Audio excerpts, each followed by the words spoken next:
Oi pessoal, tudo bem? Vamos continuar lendo o Napoleão Hill, Pense e Enriqueça. Esse livro aqui então que ele fez depois de estudar durante 25 anos pessoas muito bem-sucedidas, pessoas milionárias, pessoas que conseguiram viver uma vida de abundância em todos os setores.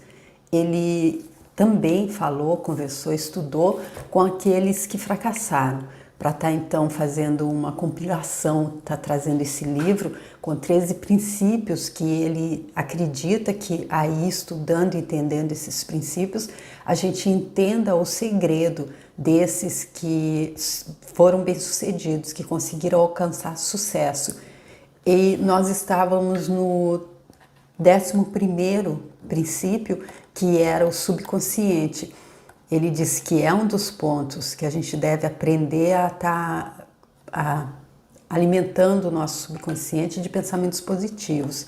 Ele diz que o subconsciente pode se alimentar de pensamentos fortuitos, pensamentos derrotistas ou pensamentos de sucesso e riqueza, que a escolha é nossa. Os resultados podem nos ajudar a realizarmos ou pode nos prejudicar. Ou seja, a gente pode fazer parte daqueles 5% que, de acordo com o Earl Nightingale, lá no livro dele O Estranho Segredo, são bem-sucedidos em todos os setores, ou a gente pode fazer parte da grande massa de 95%, que de acordo com ele é toda essa quantidade, não entender esse segredo e passar a vida inteira na falta e na escassez em todos os setores. Então ele conclui esse 11º passo, esse 11º princípio, com essa frase: o homem é tão grande quanto a medida do seu pensamento. Ou seja, nós somos aquilo que nós pensamos, a gente vive aquilo que a gente mantém, aquilo que a gente fomenta na nossa mente diariamente, é aquilo que tem que ser um hábito. Pensamentos assim que não ficam, que a gente não aceita, que a gente não dá gás para eles, que a gente não fomenta, eles passam e vão embora e não interferem na nossa vida. Mas aqueles que a gente está rodando ali diariamente, aqueles sim, aqueles são os pensamentos que formam a nossa realidade.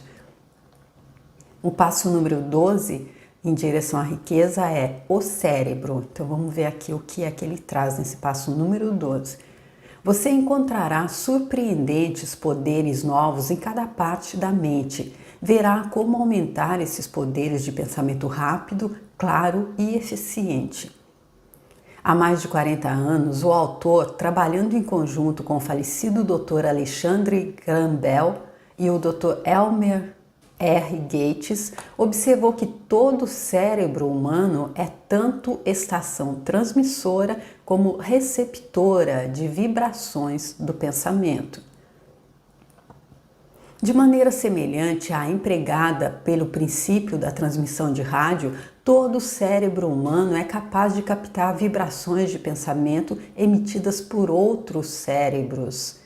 E aqui eu acredito que isso vem então, está confirmando aquilo que ele falou quando ele falou ali da mente superior, quando ele disse inclusive que quando nós nos associamos a mentes com mais possibilidade de acerto do que a gente, nós conseguimos grandes feitos. Ele dá o exemplo ali do ex-presidente norte-americano Henry Ford, que de acordo com ele era analfabeto e era ignorante, e ele se associou a Thomas Edison e a outros de mentes super criadoras, e ele foi o grande sucesso que ele foi. Relativamente à afirmação do parágrafo anterior, compare e considere a descrição da imaginação criadora, como foi esboçada no capítulo sobre a imaginação. A imaginação criadora é o aparelho receptor do cérebro que recebe pensamentos emitidos pelos cérebros dos outros.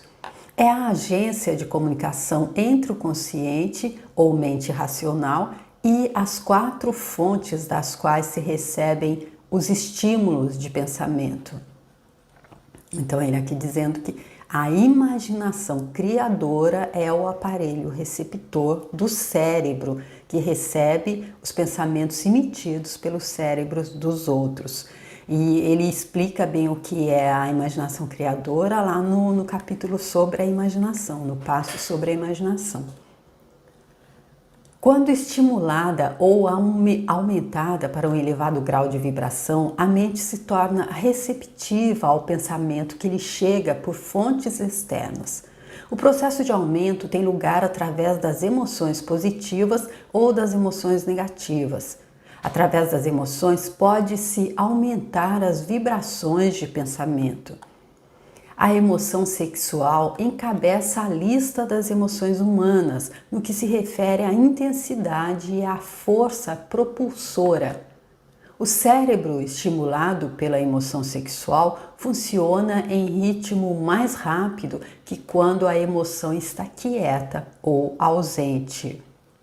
Olha aqui então, ele trazendo novamente a emoção sexual, que ele diz que é realmente a emoção mãe, é a principal, é a primordial para que nós possamos ser criativos. Ele aqui dizendo então que ela é a emoção humana que encabeça a lista das emoções no que se refere à intensidade, à força propulsora. E ele diz que no capítulo onde ele fala só disso, ele explica como é que a gente faz então essa transmutação da emoção sexual para estar fazendo com que ela nos impulsione, ela seja essa força propulsora. Ele diz mesmo, dá um exemplo de quando são retirados os órgãos sexuais dos animais ou dos humanos, que eles perdem totalmente a força de ação. O resultado da transmutação sexual é o aumento dos pensamentos a ponto de a imaginação criadora se tornar altamente receptiva a ideias. Por outro lado, quando o cérebro funciona em ritmo rápido, não só atrai pensamentos e ideias emitidos por outros cérebros, como dá aos nossos próprios pensamentos a sensação que é essencial antes que os pensamentos sejam captados e aproveitados pelo subconsciente. Então ele está dizendo que o resultado da transmutação sexual a transmutação sexual seria então estar sutilizando, estar passando essa emoção dos chakras inferiores, dos transmissores inferiores para os superiores, está fazendo com que em uma meditação está fazendo com que essa energia ela suba para os chakras superiores, e aí então ele diz que essa transmutação, o resultado dessa transmutação é o aumento dos pensamentos a ponto de a imaginação criadora se tornar altamente receptiva a ideias, e aí então é que o cérebro funciona em um ritmo mais alto e não só atrai pensamentos e ideias emitidos por outros cérebros, como dá aos nossos próprios pensamentos a sensação que é essencial, que antes que os pensamentos sejam captados e aproveitados pelo consciente. Eu acredito que aqui ele está querendo dizer que traz aquela emoção que ele diz que tem que estar investindo, tem que estar envolvendo esse pensamento para que o subconsciente possa fazer então uso dele de uma forma positiva para a gente. E aqui também, no início, ele falou muito que uma ideia é dinheiro. Então aqui ele dando então explicando exatamente como é que a gente acessa esse banco de ideias, então, fazendo a transmutação sexual. Ou a transmutação da emoção, da energia sexual. O subconsciente é a estação transmissora do cérebro pela qual são emitidas vibrações do pensamento. A imaginação criadora é o aparelho receptor, pelo qual são captadas as energias do pensamento. Vamos entender então? O subconsciente então é a estação que transmite. E por essa estação são emitidas vibrações do pensamento. A gente teve um pensamento, ele foi ali para o subconsciente e o subconsciente então emite essas vibrações. Aí a imaginação criadora é o aparelho que recebe, pelo qual são captadas as energias do pensamento. Então acredito que seja, a gente pensa, vai para o consciente, depois para o subconsciente, que então emite essa vibração, e a imaginação criadora, ela capta e essas energias que já foi transformada em energia positiva ou negativa. Juntamente com os importantes fatores do subconsciente e da faculdade da imaginação criadora, que constituem os aparelhos transmissor e receptor de sua máquina de emissão mental, considere agora o princípio de autossugestão, que é o meio pelo qual você poderá pôr em operação a estação emissora. E a gente viu aqui em cima que a estação emissora é a estação transmissora é o subconsciente. Então, qual é a estação emissora aqui? A estação emissora deve ser o consciente, então, né? Eu estava aqui voltando pensando que... Mas aqui no parágrafo anterior ele diz que o subconsciente é a estação transmissora e a imaginação criadora é o aparelho receptor. E agora ele fala, então, da estação emissora. Pelas instruções dadas no capítulo sobre a autossugestão, você foi perfeitamente informado sobre o método pelo qual o desejo pode ser transmutado em seu equivalente monetário. Então aqui, para entender isso, como é que a gente faz então para estar encontrando essa estação emissora, a gente deve voltar ali então no capítulo sobre a autossugestão, porque ele está dizendo que juntamente com os importantes fatores do subconsciente e da faculdade da imaginação criadora, que constituem de transmissor e receptor, da sua máquina de emissão mental. Então o emissor é exatamente consciente, a nossa mente, a gente emite esses pensamentos para o subconsciente, que os transforma em vibração, em energia, e vai ali para o receptor, para o aparelho receptor, que é a imaginação criadora. E como então está fazendo, mudando essa forma de emissão, aí ele diz então que é lá no capítulo sobre a autossugestão. A gente tem que dar mais uma olhada lá no capítulo da autossugestão, lembrando que ele disse que o segredo, ele descobriu o segredo estudando durante esses 25 anos os mais bem-sucedidos e também vendo por que aqueles que não foram bem-sucedidos fracassaram.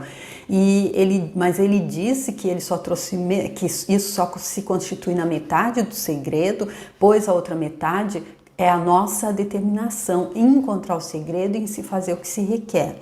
E ele disse que algumas pessoas, por isso, não vão encontrar logo no início, outras vão encontrar lá pela metade, outras vão encontrar no final do livro. Porém, que todas, para encontrar, devem estar lendo o livro por pelo menos 3 vezes. Não, ele não disse pelo menos 3 vezes, ele disse que deve ser lido 3 vezes.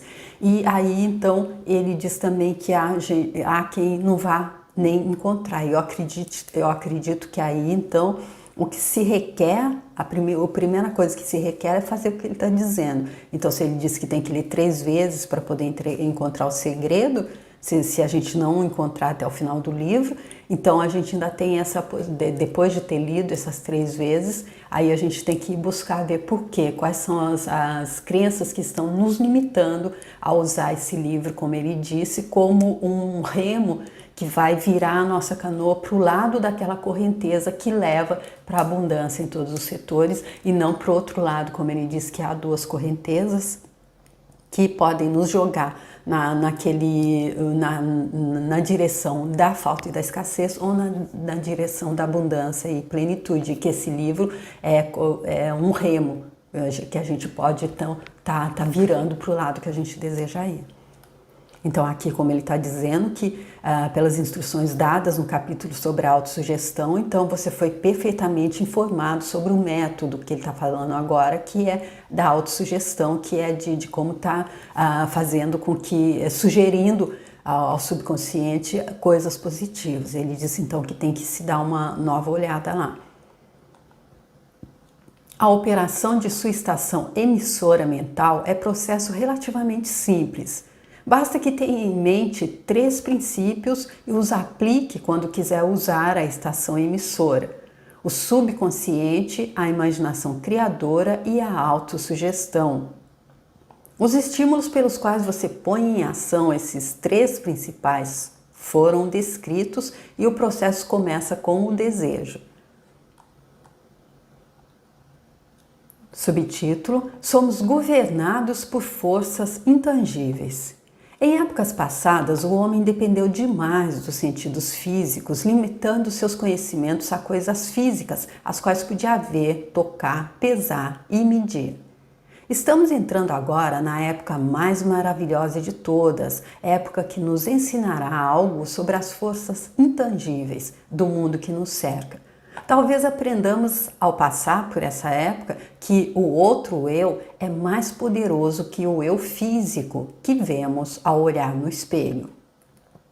Às vezes, fala-se ligeiramente sobre os intangíveis, coisas que não se percebem por nenhum dos cinco sentidos, o que deve lembrar-nos de que todos nós somos controlados por forças invisíveis e intangíveis. Olha, gente, aqui eu acredito que ele esteja falando em outros termos. Tem gente, por exemplo, o professor Hélio Couto, ele fala que nós temos todos e nós temos a centelha divina, que é quem nos dirige se a gente se deixar dirigir por ela, é claro, porque nós temos nosso livre-arbítrio. Então, se a gente quiser entregar a direção da nossa vida, da nossa existência para a nossa centelha divina, com certeza ela vai saber nos levar em direção a essa correnteza de abundância e plenitude em todos os setores. E é por isso que então ele está dizendo aqui que há muito a gente só acreditava naquilo que a gente podia tocar, ver, pesar e medir, mas que isso já passou há muito tempo. Agora a gente sabe que o outro eu, ele chama de outro eu, é mais poderoso que o eu físico e que todos nós somos controlados por forças invisíveis e intangíveis. Aí então, quando ele diz isso aqui, e para a pessoa que ouviu totalmente isso, é como no livro do Paulo Estevão, um livro psicografado por Chico Xavier, ditado por Emmanuel, que eu estou fazendo todo final de semana, é como quando eles perseguiam os primeiros cristãos que chamando-os de fazedores de sortilégios, de bruxos, de pessoas que trabalhavam com magia negra, esse tipo de coisa, porque eles não entenderam essa coisa das forças invisíveis e intangíveis trabalhando a nosso favor, porque eles estavam presos nas leis mosaicas. E então é isso, se a pessoa que estiver lendo esse livro, que estiver acompanhando, não encontrar esse segredo, deve dar uma revisada nessas crenças limitantes, porque crença limitante não deixa a gente expandir, não deixa a gente entender nada do que ele está dizendo aqui. A humanidade inteira não tem poder para lutar contra ou para controlar as forças intangíveis envoltas nas ondas balançantes dos oceanos. Falta ao homem capacidade para entender a força intangível da gravidade que mantém seu pequeno planeta suspenso no espaço e impede-o de cair do planeta, e lhe falta ainda mais o poder de controlar essa força. Então aqui falta ao homem capacidade para entender essa força intangível da gravidade que não deixa a gente cair do planeta e faz o nosso planeta ficar suspenso no espaço. Então olha aí, se fosse tudo que tem que tocar, que a gente tem que ver, a gente só acredita se ver, se tocar, se for palpável, então como é que a gente explica isso aqui que ele está dizendo, né? O homem é completamente subserviente à força intangível que vem de uma tempestade de trovões e está igualmente desamparado em presença da força intangível da eletricidade. Ou seja, quando a gente se mantém preso nessas determinações, nessas crenças que limitam, a gente devia dar uma olhada então na natureza. A gente consegue parar uma tempestade, a gente consegue lutar contra a força intangível da eletricidade, como ele está dizendo. Se não, então é porque nós somos completamente subservientes a essas forças. E aí então a gente devia se abrir um pouquinho para aceitar isso e tentar entender que não é... Está longe de ser só os nossos 5 sentidos, não é? E isso ainda não é, de modo algum, o fim da ignorância humana em relação às coisas invisíveis e intangíveis. Não compreende a força intangível e a inteligência envolta no solo terrestre. Força que lhe fornece cada migalha do alimento que come, cada artigo de vestuário que usa, cada moeda que carrega no bolso. Eu acredito que ele deve estar falando, está se referindo a essa força que a gente coloca uma sementinha, por exemplo, o carvalho, aquela árvore imensa, uma sementinha ali no solo e depois ele sai e vira aquela árvore imensa. Olha, a força intangível envolta no solo terrestre. Eu acho que é disso que ele está falando, que é daí que sai tudo que a gente come, que é daí que sai todo o artigo do nosso vestuário e também do nosso dinheiro. Outro subtítulo, comunicação de cérebro a cérebro.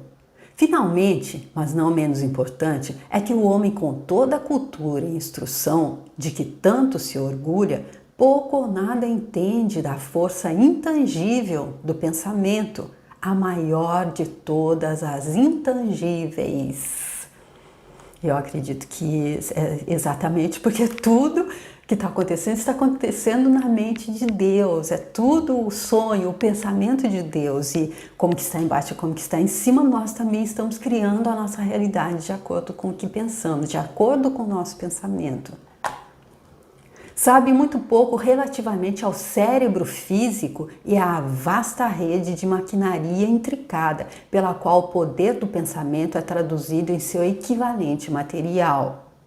Eu já vi também que com toda a tecnologia, com todo o expertismo humano para a máquina mais elaborada, mais importante, mais capacitada, não chega aos pés do cérebro humano e a gente está longe de entender essa vasta rede de maquinaria intrincada, pela qual o poder do pensamento é traduzido em seu equivalente material. Agora, porém, está entrando numa época de esclarecimento do assunto. Homens de ciência começaram a voltar a atenção ao estudo dessa coisa estupenda chamada cérebro e, conquanto ainda se achem no jardim de infância desses estudos, já adquiriram conhecimentos suficientes para saber que no quadro central do cérebro humano, o número de linhas que ligam as células cerebrais uma à outra é igual ao número 1. Seguido de 15 milhões de zeros.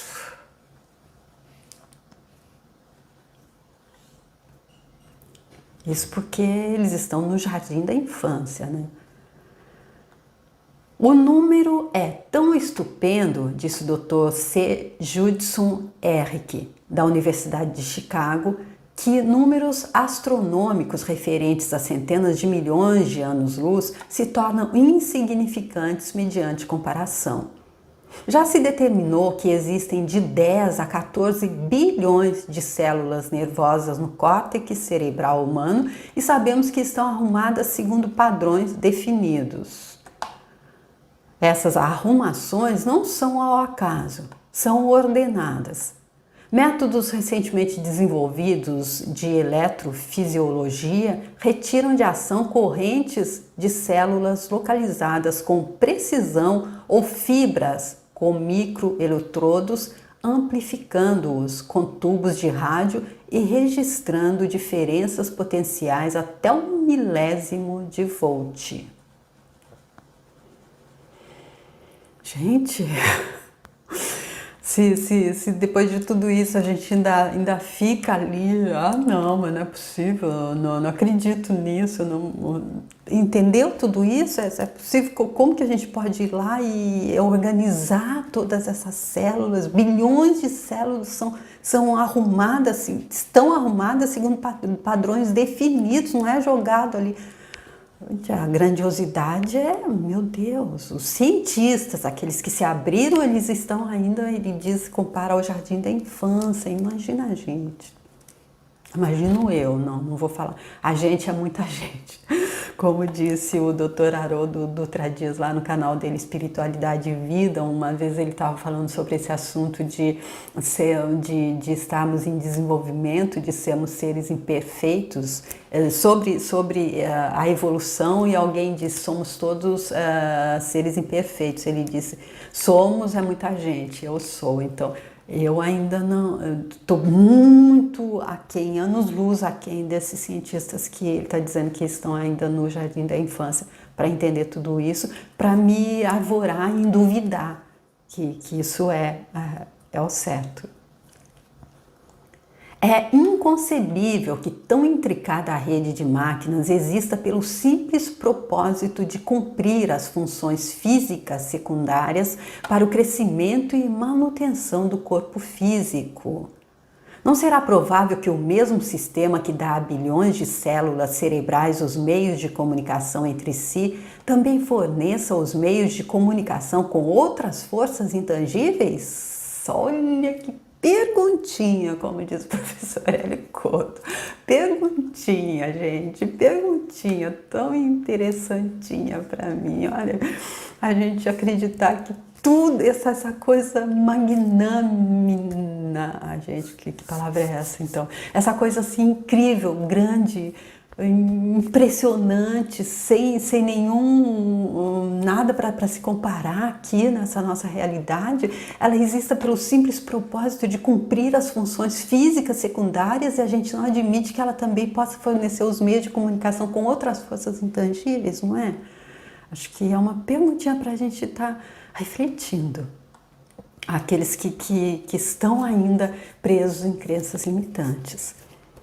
O New York Times publicou um artigo de fundo mostrando que pelo menos uma das grandes universidades e um investigador inteligente no campo dos fenômenos mentais estão procedendo a uma pesquisa organizada, através da qual se chegou a conclusões que se equiparam às descritas nesse capítulo e no seguinte. O artigo abaixo analisa rapidamente o trabalho executado pelo Dr. Heaney e seus colaboradores na Universidade de Duke. O que é a telepatia? Há um mês, citamos nessa mesma página alguns dos notáveis resultados obtidos pelo professor Heaney e os colaboradores dele na Universidade de Duke, através de mais de 100 mil testes para determinar a existência da telepatia e da clarividência. Esses resultados foram resumidos nos primeiros 2 artigos do Harper's Magazine. No segundo, que agora foi publicado, o autor E.H. Rich tenta resumir o que descobriu, ou o que parece razoável inferir com referência às maneiras extrasensoriais de percepção. A existência real de telepatia e clarividência parece agora, para alguns cientistas, enormemente provável, como resultado das experiências de Heaney. Pediu-se a várias pessoas dotadas de percepção especial que descrevessem quantas cartas pudessem num baralho especial sem vê-las e sem outro acesso sensorial a elas. Descobriram-se uns 20 homens e mulheres que enumeravam tantas cartas corretamente que não havia sequer uma possibilidade em muitos milhões de terem acertado por sorte ou acidente. Então aqui ele trazendo informações que contribuem para comprovar tudo aquilo que ele diz da grandiosidade dessa máquina que é o cérebro, cientificamente falando.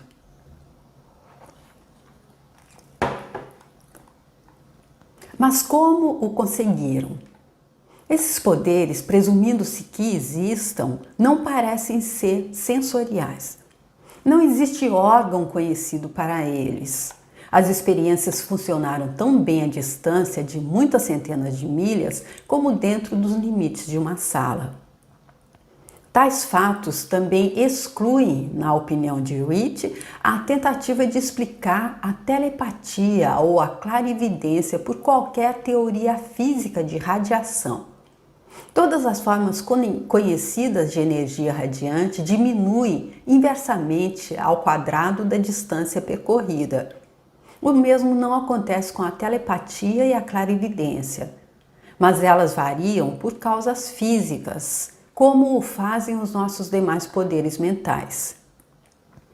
Contrariamente à opinião geral, não aumentam quando a pessoa dotada de qualidades de percepção especiais está dormindo ou semi-adormecida, mas ao contrário, quando está completamente desperta e alerta. Heine descobriu ainda que os narcóticos diminuirão invariavelmente essas qualidades, enquanto um estimulante irá aumentá-las. Parece que nem o melhor dos telepatas ou clarividentes poderá obter bons resultados se não tentar ao máximo. Uma das conclusões a que Witt chega com certa confiança é que a telepatia e a clarividência são, na verdade, o mesmo dom. Isto é, a faculdade que permite ver, entre aspas, a carta que está voltada para baixo na mesa parece ser exatamente a mesma que permite ler, entre aspas, o pensamento que reside noutra mente. Há inúmeras razões para crer nisso. Até hoje, por exemplo, os dois dons foram encontrados em todos os que possuem um deles. Em todos, até agora, os dois têm sido igualmente poderosos, quase exatamente iguais em força. Telas, paredes, distâncias, nenhum efeito tem sobre tais dons. Witt vai além da conclusão para exprimir o que afirma ser mero pressentimento de que outras experiências extrasensoriais, sonhos proféticos, premonições de desastres e outros semelhantes também possam ser parte da mesma faculdade.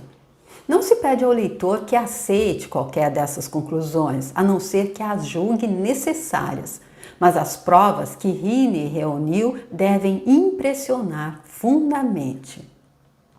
E é super interessante porque são provas científicas. Ele então concluindo que os dois dons, a faculdade da clarividência e qual é aqui? Ele está falando da clarividência e da telepatia, que elas se encontram, que elas são uma só, que é a mesma faculdade que permite ver a carta é a mesma que permite ler o pensamento.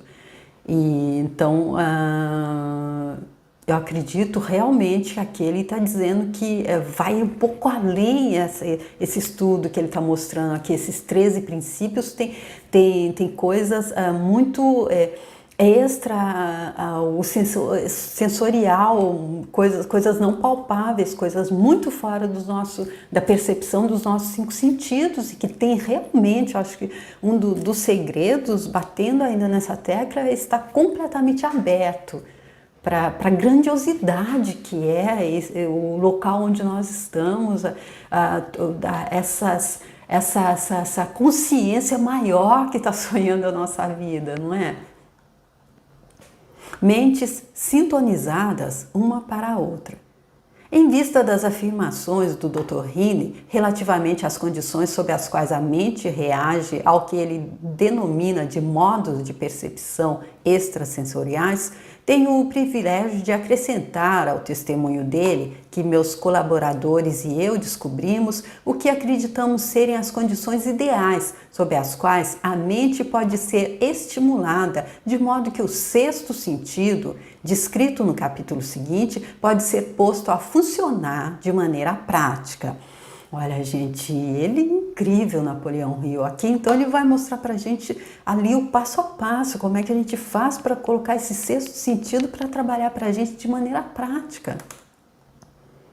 As condições a que me refiro são as de uma aliança de trabalho bastante chegada entre eu e 2 membros da minha equipe. Através de experiências e prática, descobrimos como estimular nossas mentes, aplicando o princípio usado relativamente aos conselheiros invisíveis, descritos no próximo capítulo. Ele vai então nos ensinar um princípio que envolve conselheiros invisíveis. Gente, olha aí, a gente está aí nessa corrida na nossa vida e é como acredito que a gente está assim em uma maratona e a gente está ali super cansado, não tá, já está dando as últimas forças e a gente não percebe que tem gente ali, tem locais que a gente passa que tem gente para nos oferecer água, para nos jogar um pouco de água na cabeça, que a gente pode tá tendo um alíviozinho, e aqui eu acredito que é mais ou menos os conselheiros invisíveis estão aí para nos ajudar. Olha que legal! De modo que conseguimos, por um processo de unir as três mentes numa só, encontrar a solução à grande variedade de problemas pessoais trazidos pelos meus clientes. Então aqui ele disse ali no início que ele trabalhou com duas outras pessoas da equipe dele bem chegadas, então eles acessaram os conselheiros invisíveis, aí é aquela coisa que ele fala da mente superior, estamos nos unindo para trabalhar junto, que aí vem uma fonte invisível e faz parte dessa nossa equipe, aí tudo flui melhor, né? O processo é muito simples. Sentamos-nos a uma mesa de conferência, expondo com clareza a natureza do problema considerado, passando a seguir a discuti-lo. Cada qual contribui com quaisquer pensamentos que lhe possam ocorrer. O que é estranho nesse método de estímulo mental e que coloca os participantes em comunicação com fontes de conhecimento desconhecidas, absolutamente fora da experiência de cada um. Se você compreende o princípio descrito no capítulo sobre a mente superior, reconhecerá com certeza o processo de mesa redonda aqui descrito como sendo a aplicação prática da mente superior. Exatamente aquilo que eu disse anteriormente, lá no capítulo Mente Superior, ele explica que quando estão várias mentes trabalhando, aqui nesse exemplo, ele e mais dois, trabalhando ali unidos, eu acredito que se abre um portal para receber esse colaborador invisível, essa mente que vem se juntar à nossa. Mais ou menos aquilo que Jesus Cristo disse, onde dois ou mais estiverem reunidos em meu nome, ou seja, onde o trabalho esteja sendo, não acredito que se pessoas se reúnam para estar discutindo e estar planejando coisas contrárias ao que é do bem, contrárias ao mais alto bem de todos, para a honra e glória de Deus, não acredito que essa ajuda extra do lado da luz apareça. Porém, se está ali se discutindo, se buscando soluções para algo criador para todos, desenvolvimento harmonioso e salvação global, digamos, como diz o Grabovoi, então essa mente, essa ajuda do invisível, que tem todo esse poder de capacidade de organizar um cérebro, essa máquina gigantesca e incrível que ele vem de descrever aí, com certeza vai trabalhar ali com a gente, é isso que ele está dizendo aqui. O método de estímulo mental, através de discussão harmoniosa de assuntos definidos entre três pessoas, ilustra o mais simples e prático da mente superior. Adotando e seguindo plano semelhante, qualquer estudante dessa filosofia pode entrar de posse da famosa fórmula Carnegie, descrita resumidamente na introdução. Se agora nada lhe significa, marque a página e leia novamente depois que terminar o último capítulo. Nota: sobre a percepção extrasensorial, o leitor poderá obter abundante e segura informação em 3 edições desta editora: O Novo Mundo do Espírito e O Alcance do Espírito, ambos do mencionado Dr. Rini, e Canais Ocultos do Espírito, de Louise Rini, a mulher dele. Pontos a fixar. 3 princípios simples coordenam agora seus poderes de pensamento e realização. O domínio adquirido sobre os intangíveis, tão importantes, pode exercer uma influência negada a muitos homens. Descobertas remotas da ciência mental tornaram-se agora instrumentos práticos de progresso pessoal. Você domina agora o segredo-chave da mesa de conferência. 10 trilhões de servos minúsculos, as células cerebrais, formam padrões de pensamento, imaginação e vontade. Sua mente pode assimilar qualquer quantidade de conhecimentos referentes a ganhar dinheiro. Olha, gente, que grandioso isso aqui. 10 trilhões de células minúsculos que estão aí, então, para nos auxiliar à nossa disposição nessa máquina grandiosa que é o nosso cérebro, que com certeza tá aí para muito mais do que apenas tá programando a nossa respiração, a batida do nosso coração, os nossos passos, muito mais do que isso. E aqui ele está dizendo, e eu acredito que o grande segredo aqui é se abrir para acreditar que a gente é minúsculo diante de toda essa grandeza, que eu sou minúscula diante de toda essa grandeza, para duvidar disso. Então eu acredito que esse é o grande segredo desse capítulo 11, que é o cérebro, onde ele fala dessa máquina grandiosa, e ele conclui esse capítulo, esse que é o 12º passo, o 12º então, o princípio que ele traz aí para estarmos encontrando essa vida plena de abundância e prosperidade em todos os setores. A última frase que ele traz aqui é: a maioria das pessoas deseja riquezas, mas poucas providenciam o plano definido e o desejo ardente que pavimenta a estrada de riqueza. Olha aqui, então ele dando aqui de bandeja o que se requer. Não adianta desejar riqueza se a gente não se dispuser a providenciar o plano definido e aí o desejo ardente. Eu acredito, vem primeiro um desejo ardente, aí faz o plano definido e é isso que pavimenta a estrada dessa riqueza que a gente está buscando. É isso que ele está explicando aqui nesse passo número 12, o 12º princípio, então, para nós que estamos buscando alcançar a prosperidade e a abundância em todos os setores. Então, eu espero que tenha ficado claro e que vocês possam estar comigo aqui para que nós possamos concluir, então, o livro com o passo número 13, que vai ser o 6º sentido. Tá bom, gente? Muito obrigada por terem vindo comigo até aqui. Até o próximo vídeo. Tchau!